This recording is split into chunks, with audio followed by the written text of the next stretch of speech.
Hello everybody, welcome to another great episode of Hillbilly Select Reviews. I just did a review of what is white Zinfandel, and I explained what white Zinfandel is compared to regular red Zinfandel, and what the difference between that and rosé wine. So I did red Zinfandel, white Zinfandel, rosé, what are the differences? I did that, checked out that video. Now we're going to be doing Sutter Home $6.99. It was the first wine to be called blush or white Zinfandel in the country, and there's a story behind how this is made. Now bear in mind that this rosés, okay, this French rosé, have been around for hundreds of years. Matter of fact, back in the early days of the Roman Empire and the Greeks, their winemaking techniques, most wines were probably this color. They didn't really have the ability to make them dark red, and the equipment and the way to extract everything like they do now. So the story goes here. One of the ways you make this wine is you take this grape, right, that makes this dark purple wine, and you mash up the grapes and you leave the skins there, which are dark purple, almost black, and then when the wine juice, which is clear, gets stained to this color and you get the profile you want on the taste, then you separate the juice from the wine. In this case, when you get the profile you want kind of early, you get this color and you take it out before it turns real dark. You let it have contact with those dark skins and just till it turns this color.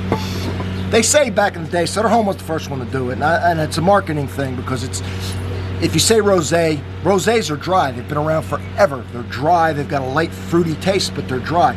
White Zinfandel, if you ask for white Zinfandel, you're going to get a lower alcohol, sweeter wine. That tells the wine merchant, if you tell me you like white Zinfandel, I know something. If you tell me you like rosés, I know it's a whole different thing. I mean, I might clarify it to make sure that, you know, we're speaking on the same thing, but if you, rosé is one thing, white Zinfandel is something else. And if you just ask for Zinfandel, you're going to get something that looks like this, which is very robust, very dry, dark colored red. Now, so here it is.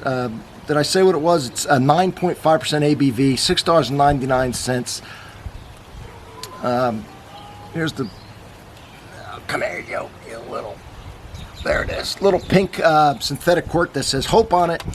Real quick, the way you do the wine, you separate it. So supposedly back in the day, there's another thing people do. They'll take some, when they crush the grapes and they have that big soup of grapes and stems and seeds sometimes, and the crushed juice, they'll draw off some juice early so that the remaining juice, the remaining Zinfandel in this case, is very concentrated.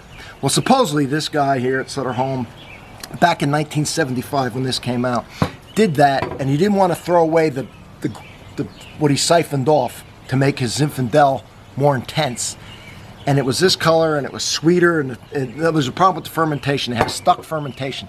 So it stopped before it was supposed to, made the alcohol less, made it sweeter. He bottled it, called it blush, and the rest is history, supposedly. Anyway, let's get to trying the dang Sutter Home. All right? So far, it's got a beautiful color to it. I mean, it really does. Color's just fantastic. I like that cool pink cork. This stuff, it goes great with, too, they'll say Asian food or Latin food. What they mean is spicy food like Thai food, Chinese food, Mexican food, Cuban food, because this is sweeter, and sweet kills heat, okay?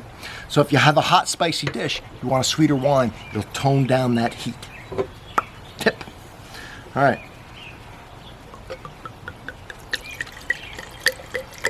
Look at that.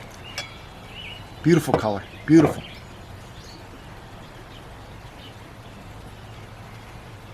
I'm telling you, it's not much better than this on anytime you want it.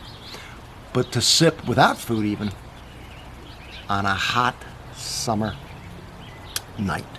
To have this refreshing, sweet to semi-sweet wine.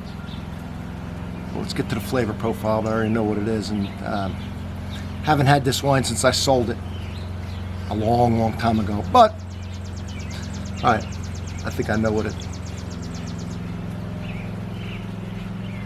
And there it is. It's just got the fresh fruit smell of strawberries, ripe strawberries. Very floral. Always has a melon smell, like honeydew or cantaloupe. Even watermelon, that type of smell to it.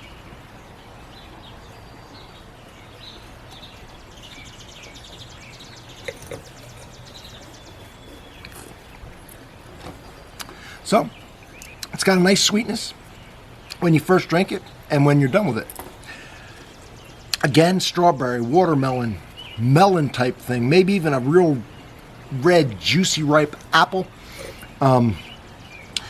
with a little bit of not tartness like a lemon, kind of sourness, but the sweetness kind of kills that right away, so it kind of complements it. It's pretty nice.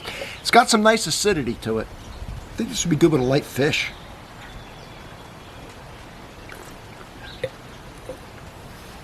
You ain't put lemon on fish. Well, instead of doing that, you can drink this wine. It's going to cut that fishy taste, that oiliness of the fish, because of the acid.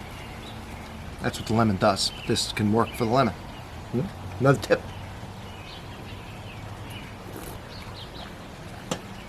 Be good with a lot of things going through my head. I'm not going to bore you. You can Google what I mean, I think fish, and I'm thinking I love breaded clams and stuff. But anyway, so there it is. When I drink this, generally, if I drink this, when I'm going to drink this, I'm going to sip this over the next couple days with nothing to eat, because it's a nice sipper. It's a nice sipper. Chill that down and just enjoy those fruit flavors. All right? So check out the one where I really break down the difference between red Zinfandel, white Zinfandel, and rosé. And then I hope you enjoy this as well. All right, everybody. Thank you for being here. I appreciate it. Cheers, everybody.